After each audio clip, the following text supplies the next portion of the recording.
Hi, തമ്പിളി YouTube ചാനലിൻ്റെ എല്ലാ പ്രിയപ്പെട്ട പ്രേക്ഷകർക്കും നമസ്കാരം.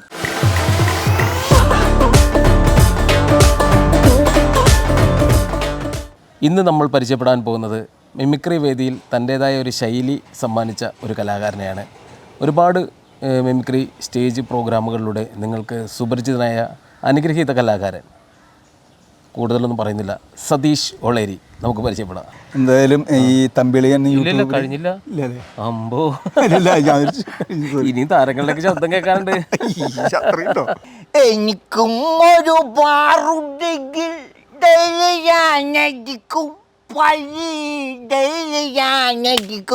അടിക്കും മാത്രം അടി മേടിക്കുകയും ചെയ്യും. പ്രായം കുറഞ്ഞ ഞാൻ എന്താ ചെയ്തെന്ന് വെച്ചിട്ടുണ്ടെങ്കിൽ അവന് രണ്ടടി കിട്ടി, എനിക്ക് എന്നെ അടിക്കാണ്ടിരിക്കാൻ ഞാൻ അവിടെ ഇട്ട് ഞാൻ ഇങ്ങനെ ഇരുന്നപ്പോൾ ഇതാരാ, ഇത് ട്രൂപ്പിൽ മിമിക്രി കളിക്കുന്ന പൊട്ടന്മാരൊക്കെയാണ് അവിടെ പ്രോഗ്രാം കൊണ്ടുപോകണത്. ഇതാണ് സതീഷ് ഒളേരി. നമസ്കാരം. ഒരുപാട് മിമിക്രി പ്രോഗ്രാമുകളിലൂടെ നമുക്ക് സുപരിചിതനാണ്. അദ്ദേഹത്തിൻ്റെ കഴിവുകളെക്കുറിച്ചൊക്കെ നമുക്ക് ചോദിച്ച് മനസ്സിലാക്കാം. സതീഷ്, എന്താണ് വിശേഷം? നല്ല വിശേഷം, സുഖമായിട്ടിരിക്കുന്നത്. സതീഷ് എങ്ങനെയാണ് മിമിക്രിയിലേക്ക് വരുന്നത്? മിമിക്രിയിലേക്ക് വരുന്നത് ഞാൻ സ്കൂൾ കാലഘട്ടത്തിലാണ് വരുന്നത്. സ്കൂൾ കാലഘട്ടം എന്ന് പറയുമ്പോൾ ഞാൻ 5ാം ക്ലാസ്സിലൊക്കെ പഠിക്കുമ്പോൾ അവിടെ സാഹിത്യ സമാജം എന്ന് പറഞ്ഞ പരിപാടി ഉണ്ടാവാറുണ്ട്. അപ്പം അതിൽ മിമിക്രി ചെയ്ത് പിന്നെ കോളേജുകളിൽ പല വേദികളിലൊക്കെ ഇങ്ങനെ പ്രോഗ്രാം ചെയ്തിട്ടാണ് അങ്ങനെ മിമിക്രി വേദികളിൽ വന്നത്. ഓ ശരി ശരി. അങ്ങനെ പ്രൊഫഷണലായിട്ട് ഏത് ട്രൂപ്പിലാണ് വരുന്നത്? ഞാൻ തൃശ്ശൂർ ഫണ്ട്സ് കേരള എന്ന് പറഞ്ഞൊരു ട്രൂപ്പിലായിരുന്നു. അതിന് പിന്നെ ക്ലാസിക് ഫ്രണ്ട്സ്, പിന്നെ കൊച്ചിൻ കലാഭവനിൽ ഒരു 4 വർഷത്തോളം ഉണ്ടായിരുന്നു. കൊച്ചിൻ കലാഭവനിലൂടെയാണ് അതെ. പക്ഷേ ഞാൻ കലാഭവന്റെ പേര് എൻ്റെ കൂടെ സതീഷ് കലാഭവൻ എന്ന് വെച്ചിട്ടില്ല. കാരണം സ്വന്തം നാട്ടിൽ പ്രോത്സാഹനം ഒരുപാടുണ്ട് എനിക്ക്. അപ്പോൾ സ്വന്തം നാടിൻ്റെ പേര് വെക്കാമെന്ന് വിചാരിച്ചു, സതീഷ് ഒളേരിയെന്ന്. പിന്നെ നാട്ടിലെല്ലാവരും നല്ല ഭയങ്കരമായിട്ട് എന്നെ പ്രോത്സാഹിപ്പിക്കുന്നുണ്ട്. അവർക്ക് എല്ലാവർക്കും വേണ്ടി ഒരു ഹായ് സുമേഷ് തമ്പി പറയണം. ഓക്കെ, സതീഷ് ഒളേരിയുടെ നാട്ടുകാർക്ക് എല്ലാവർക്കും ഒരു ഹായ്. എന്തായാലും സന്തോഷമുണ്ട്. കാരണം സതീഷിനെ നമ്മൾ എല്ലാ സെലിബ്രിറ്റീസ് അങ്ങനെയുള്ളവരെന്നെ പരിചയപ്പെടുന്നത്. പക്ഷേ സതീഷ് ഇപ്പോൾ എന്ന് വെച്ച് കഴിഞ്ഞാൽ സ്റ്റേജിലെല്ലാം സതീഷ് ഒരുപാട് എത്രയോ സ്റ്റേജുകളിൽ ഇല്ലേ, എത്രയോ പെർഫോമൻസ് ചെയ്തിട്ടുണ്ട്. അപ്പോൾ സതീഷിനെ എന്ന് വെച്ചാൽ സതീഷിനെ ഒന്ന് പരിചയപ്പെടുത്തുക എന്നുള്ളത് നമ്മുടെ ഒരു ആവശ്യമാണ്, നമ്മുടെ അവകാശമാണ്, ഇല്ലേ? തീർച്ചയായിട്ടും. അപ്പോൾ സതീഷിനെ എന്തായാലും പരിചയപ്പെടുന്ന ഡീറ്റെയിൽസിലൊക്കെ വരുന്നതിന് മുമ്പ് സതീഷിൻ്റെ ഒരു കലാകാരൻ്റെ ഒരു പെർഫോമൻസാണ് തീർച്ചയായിട്ടും പ്രതീക്ഷിക്കുന്നത്. എൻ്റെ പെർഫോമൻസ് നടന്മാരുടെ ശബ്ദമാണ് ഞാൻ ചെയ്യാറ്, പിന്നെ കോമഡി ചെയ്യുന്നുണ്ട്. ഇപ്പോൾ നടന്മാരെന്ന് പറയുമ്പോൾ നമുക്കറിയാം, നമ്മുടെ അന്തരിച്ചു പോയ മലയാള സിനിമയുടെ ഹാസ്യത്തിൻ്റെ താരം ഇന്നസെൻ്റ് ചേട്ടൻ, അദ്ദേഹത്തിൻ്റെ കല്യാണരാമൻ എന്ന സിനിമയിലെ ആ ഡയലോഗ് അതൊന്ന് പറയാം. അപ്പോൾ നമുക്ക് സതീഷിൻ്റെ ആ കല്യാണരാമൻ എന്ന ഡയലോഗിലൂടെ നമുക്ക് തുടങ്ങാം. എൻ്റെ രാമൻകുട്ടി, ഈ നായിൻ്റെ മോനോട് 40 വട്ടം പറഞ്ഞതാ ചോറിടട്ടേന്ന്. അപ്പം ഇവൻ്റെ അമ്മയുടെ അടുത്ത എൻ്റെ വീട് രാമൻകുട്ടി, എന്നിട്ട് ഇവനോട് ഇങ്ങനെ കാണിക്കണേ. ഓട്ടെ ചേട്ടാ. കൊള്ളാം. ഇനിയിപ്പോൾ അടുത്ത താരം എന്ന് പറയുന്നത് നമ്മുടെ NF വർഗീസ്, അന്തരിച്ചു പോയ NF വർഗീസ് അല്ലേ? അതിന് അത് മിമിക്രി വേദിയിലൂടെ സിനിമയിൽ എത്തിയ കലാകാരനാണ് NF വർഗീസ്.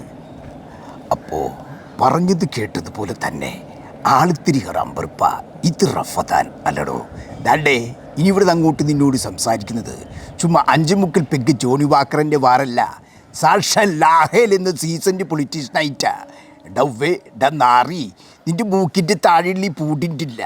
അതിങ്ങനെ സിനിമ സ്റ്റൈലിൽ മേപ്പോട്ട് പിരിച്ചു വെച്ചാ പേടിക്കുന്ന രാഷ്ട്രീയക്കാർ നേതാക്കന്മാരുണ്ടാവും അങ്ങ് ബോംബെയിൽ. കേൾക്കുന്നില്ലടാ? എല്ലാവരും കേൾക്കുന്നുണ്ട്, നമ്മുടെ ഓഡിയൻസ് എല്ലാം കേൾക്കുന്നുണ്ട്.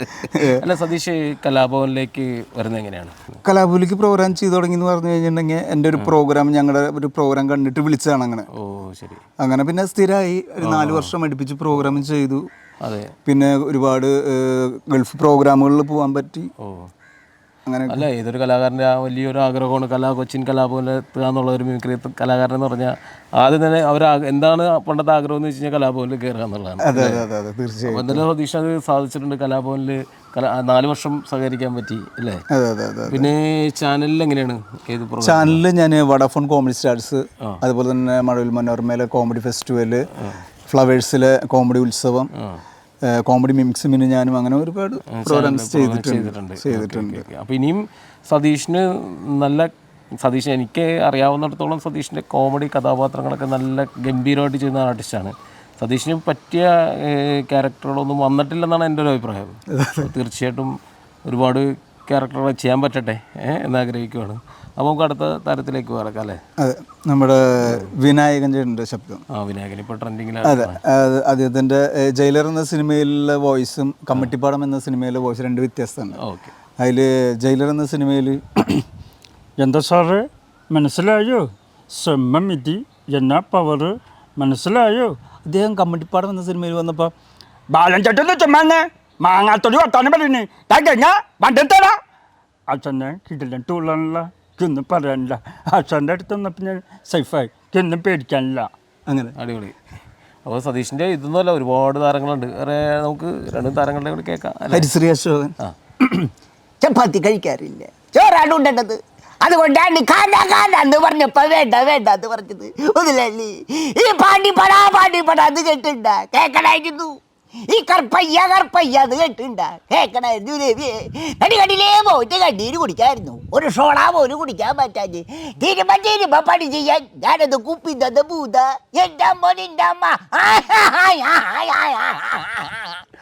അയ്യോ, അടിപൊളി അടിപൊളി. അപ്പോൾ പിന്നെ മനോജേട്ടൻ്റെ ട്രൂപ്പിലേക്ക്. മനോജേട്ടൻ്റെ ട്രൂപ്പിൽ അതെങ്ങനെയാണ്?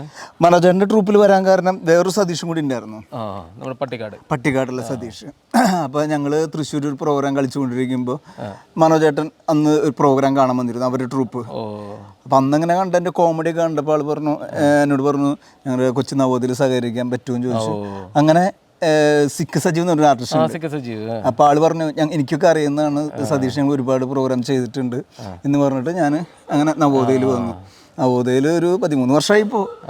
അതെ, എനിക്ക് പെൻഷനും ഇത് അലവൻസും ഒക്കെ തരണം. എല്ലാവരും നവോദയ പ്രോഡക്റ്റ് ആണ്. ഞങ്ങൾ കുറേ നാൾ നവോദയത്തിൽ തന്നെയായിരുന്നു. എനിക്കൊരു ഇഷ്ടപ്പെട്ടൊരു ഫേവറേറ്റ് ആർട്ടിസ്റ്റുള്ള ഒരാളാണ് സതീഷ്.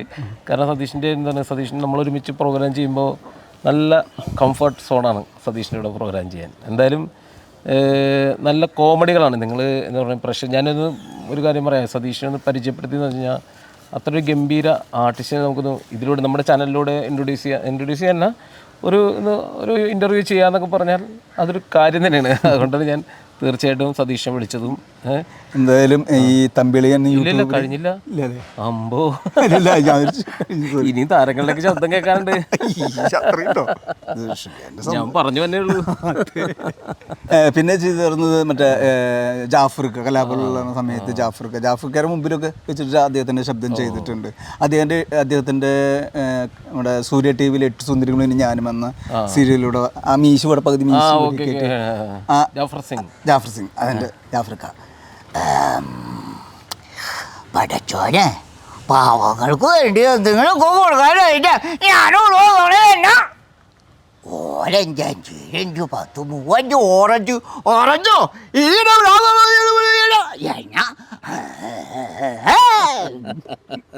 അടിപൊളി അടിപൊളി. സതീഷ്, നമുക്ക് തീർച്ചയായിട്ടും പരിപാടികൾക്ക് പോകുമ്പോൾ പല അനുഭവങ്ങളുണ്ടാവും ഇല്ലേ? നമ്മുടെ പല പല വ്യത്യസ്തമായ അനുഭവങ്ങളായിരിക്കും നമുക്ക് എല്ലാവർക്കും. പിന്നെ തീർച്ചയായും സതീഷ് എന്താണ് ഒരു അനുഭവം എന്ന് പറയുമ്പോൾ, ഞാൻ മിമിക്രി തുടക്കകാലത്ത് ഞാനൊരു 8ാം ക്ലാസ്സിൽ തന്നെ പഠിക്കുമ്പോൾ തന്നെ പ്രൊഫഷണലായിട്ട് പ്രോഗ്രാം അവിടെ പോകുന്നുണ്ട് അവിടെ. അപ്പോൾ ആ സമയത്ത് ഞാൻ ആദ്യമായിട്ടാണ് ട്രെയിനിലൊക്കെ പോയിട്ട് യാത്ര ചെയ്യാൻ പോകുന്നത്. അപ്പോൾ ഞങ്ങൾ 4 മിമിക്രിക്കാരൻ്റെ ചെറിയ ട്രൂപ്പുണ്ട്. അപ്പോൾ നമ്മുടെ പെരിന്തൽമണ്ണ ഒരു രാമകൃഷ്ണ ചേട്ടൻ എന്ന് പറഞ്ഞ ചേട്ടനുണ്ട്. അപ്പോൾ ആളവിടെ പ്രോഗ്രാം പിടിക്കും. അപ്പോൾ ഞങ്ങൾ അവിടെ പോവാറുണ്ട്. അപ്പം അന്നൊക്കെ ബസ്സിലേ പോയിരുന്നത്. അപ്പോൾ ആൾ പറഞ്ഞു നിങ്ങൾ ട്രെയിന് വന്നാൽ മതി എന്ന്.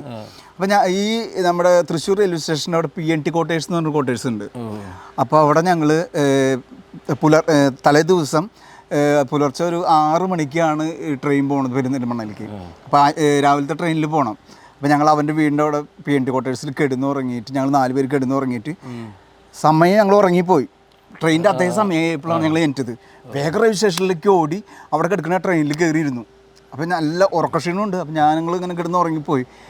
കുറച്ച് കഴിഞ്ഞപ്പോൾ ഇവരൊക്കെ ഇറങ്ങി ഓടുന്നു. അപ്പം ഞാൻ മുകളിലെ ബർത്തിൻ്റെ മുകളിലാണ്. അപ്പോൾ എന്താണെന്ന് ചോദിച്ചു, ട്രെയിൻ ഇതല്ല അപ്പുറത്തെ ട്രെയിനാണ്. അവരെല്ലാം ട്രെയിനിൽ കയറി ആ വണ്ടി സ്റ്റാർട്ട് ചെയ്തു. എനിക്ക് കയറാൻ പറ്റില്ല, ഞാൻ ഷൂ ഒക്കെ ഊരിയിട്ടുണ്ടായിരുന്നു. ഞാൻ ഷൂവും ബാഗ് എടുത്തിട്ട് എൻ്റെ കൂടെ വേറെ വിനോദ് എന്ന് പറഞ്ഞ് അവനും കൂടിയിട്ട് ആ ട്രെയിനിൻ്റെ പിന്നാലെ ഓടണം. എല്ലാവരും നിങ്ങൾ പോവല്ലേ ഞാനും അവനും ഭയങ്കര ഓട്ടം. കാരണം ഞങ്ങൾക്ക് അറിയില്ല, ഇവർ പോയി കഴിഞ്ഞാൽ ഞങ്ങൾ പെരിന്തൽമണ്ണ പോകാൻ അറിയില്ല. ഓടി ഓടി ഓടി ഓടി പല സ്ഥലത്തും ചവിട്ടൂലോ, കാരണം ട്രാക്കല്ലേ. അങ്ങനെ ഓടി ഓടി നോക്കുമ്പോൾ കുറച്ച് കഴിഞ്ഞപ്പോൾ മറ്റേ റെയിൽവേ പോലീസിനെ അവിടെ പിന്നാലെ വന്നു. ഞങ്ങൾ തൂക്കിയെടുത്ത് കൊണ്ടുപോയിട്ട് മറ്റേ ഇതിൽ സ്റ്റേഷനിൽ ഇരുത്തിരിക്കുക. എന്താ നിങ്ങൾ കാണിച്ചേ, ചൂരിലൊക്കെ പിടിച്ചത് എന്താ നിങ്ങൾ കാണിച്ചേ? അപ്പോൾ അവൻ പറഞ്ഞു ഞങ്ങൾ ഇവിടേക്ക് പോകാനായിട്ട്. അതിന് ഓടുന്ന ട്രെയിനിൻ്റെ പിന്നാലെയാണോ ഓടണത്? അപ്പോൾ പറഞ്ഞു ഞങ്ങൾക്ക് ഇതിനെക്കുറിച്ച് അറിയില്ല. എടോ തനിക്ക് ഇത്ര പ്രായമില്ലടോ. അപ്പം ഞാൻ ഏറ്റവും പ്രായം കുറഞ്ഞ ഞാൻ എന്താ ചെയ്തതെന്ന് വെച്ചിട്ടുണ്ടെങ്കിൽ അവന് 2 അടി കിട്ടി, എനിക്ക് എന്നെ അടിക്കാണ്ടിരിക്കാൻ ഞാൻ അവിടെ ഇട്ട്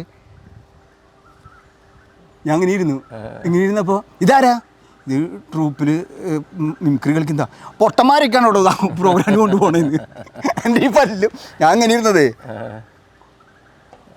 ഞാൻ അങ്ങനെ ഇരുന്നപ്പോൾ അങ്ങനെ അനുഭവം ഉണ്ടായിട്ടുണ്ട്. അപ്പം എന്തായാലും സതീഷിൻ്റെ വിശേഷങ്ങളൊക്കെ അറിഞ്ഞ് ഇനിയിപ്പോൾ ഒരു 2 താരങ്ങളുടെ ശബ്ദം കൂടി കേൾക്കാം അല്ലേ? നമുക്ക് അയ്യപ്പ ബൈജുവിൻ്റെ ശബ്ദം കേൾക്കാം. Okay. Ayyappa Baiju. Prashanth Punnapra. My name is Baiju. എൻ്റെ പേര് ബൈജു എന്നാട്ടോ. എനിക്ക് ഒരുപാട് രീതികളൊക്കെ ഉണ്ട്.